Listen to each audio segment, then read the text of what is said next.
The top 3 considerations for SHTF Emergency Communications. This is Throttle Up Prepper.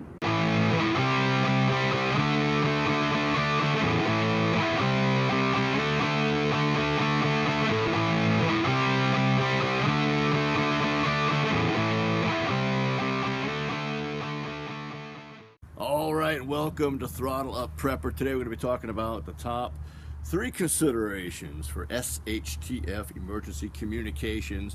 And I'm outside today. Why? It's January in North Carolina. But I'll tell you what, 4 days ago, there was 8 inches of snow out here and it was 11 degrees. It's 68 and I'm in a t-shirt. Global warming, man. Zombie apocalypse, maybe right around the corner. I don't know about that, but listen, hey, today we're going to talk, about emergency communications and 3 things to consider. It's not just about being able to call your friends and shoot the breeze and say hello, what's up? This is serious stuff. But as always, I'm a little silly, a little goofy, so I have a little different perspective on things. And today I'm going to break up my top 3 into 2 kind of areas. Number 1 is intel, intelligence for those of you in certain states. And what's the other one? Oh yeah, just straight up emergency communications. So let's talk about intel. And first of all, I just passed my ham radio technician class exam. That's right, patting myself on the back for that one a couple days ago. Still can't talk on the air. I'm waiting for my call sign, so sometime between right about now and January 30th, I should be live on the air. But that didn't stop me from buying this handy dandy little transceiver. This is the Baofeng BF F8 HP. It's a 2-band transmitter receiver. I think I spit everywhere. So great little thing. Most of these are kind of 5 watts. This one's 8 watts, so we got a little extra power. A lot of reviews on it are mixed. People either love this thing or they hate this thing. It is a beast to figure out the programming. We ordered a cable, which they recommend so that you can do it through the computer and take the easy way out. But anyway, so far I'm loving it. I'm probably always going to keep this thing on me. I got a Faraday bag coming, so in the event of an EMP or CME apocalypse that takes down the grid, this won't get fried, and I can still communicate with or without area repeaters. It's got good coverage. Great as a primary, portable, or as a backup. I figured at the very least I would learn on this and then move on. So, what are the considerations? One of the great things about this, and by the way, I'm legally blind, or if I'm not looking at the camera, which I'm sure I'm probably not, I'm being blinded by the sun behind the camera, you'll have to forgive me. But I look at prepping and preparedness from a little different lens, if you will. And one of the things I love about this is, check this out, I don't know if you can hear this, but when I turn it on, frequency mode. It talks to you. It's like blind friendly. I love it. So step 1 for let me turn that down for intel. And what I mean by intelligence gathering is, listen, if the grid is down, if communications are cut, it doesn't matter what the reason. It doesn't matter if it's the government gone wild. It doesn't matter if it's a EMP sent by the Russians or the North Koreans.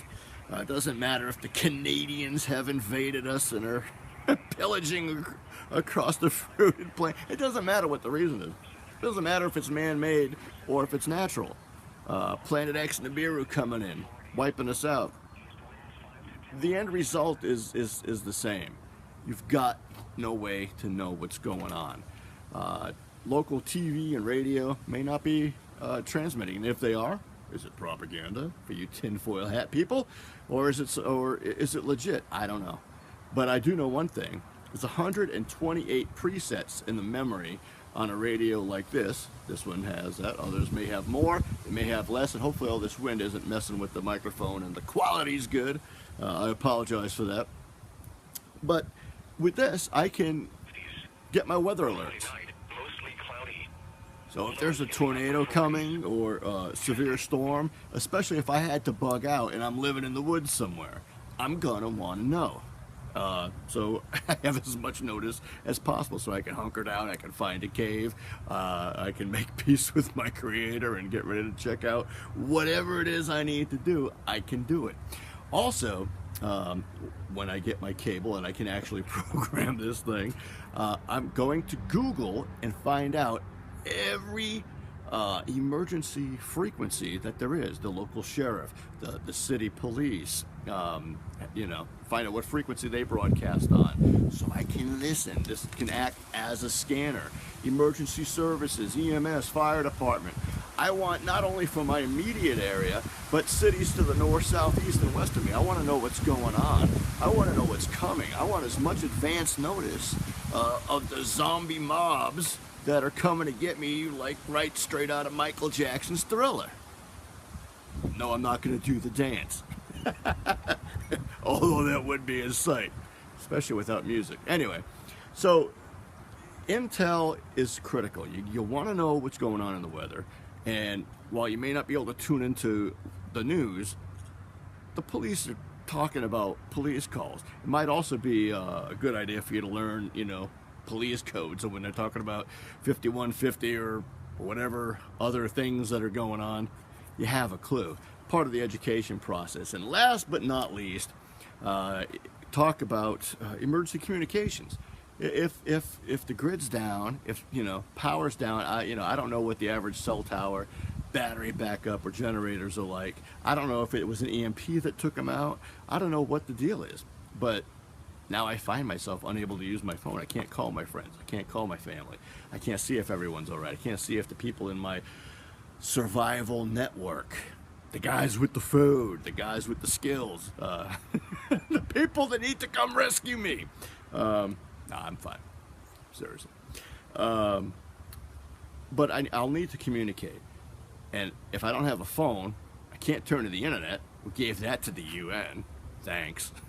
So what are you going to do? Ham radio will work. Especially if you invest in a Faraday bag, which mine is coming any day. Actually, I think next week.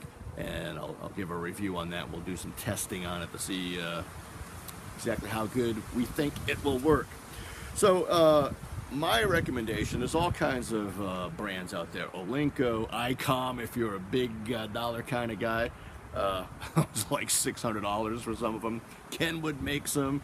Yaesu, pretty reasonable. I think about $180. This is like entry level, poor boy, freak model, BFF8 HP from Baofeng. Thank you, Chicoms. Listen, I hope you enjoyed this video. I hope that I'm not only giving you information that is critical, that will help you in a time of need to save your life, your family, help people on your street, in your neighborhood, in your church, people that you network with. Hopefully I'm getting you to think about things that you haven't thought about before, or maybe common things you've thought about a million times, just in a slightly different way. And you know what? The world is stressful enough. So hopefully my little different take on things and having a little bit of fun with this hopefully has not offended you, but entertained you and maybe took the edge off just a little bit. Do me a favor, share this video with as many people as you can. Post it on Facebook, post it on your Twitter. Help me get the word out so we can help as many people as possible. Get ready for whatever may come. Subscribe. If you haven't already subscribed, subscribe. This channel is starting to take off. I'm so excited. I'm so thankful for every one of you that have taken the time to subscribe, have taken the time to watch my videos and share them already, and for the people that have interacted and commented. I believe so far been in contact with just about everybody. Hopefully I haven't missed you. If I did, nothing personal. Remember, I'm blind, I can't see. Someone's gonna fall through the cracks once in a while. I apologize, but I do my best to get back to everyone. So subscribe, share, and hit like. I hear it helps with rankings. So let's go. God bless.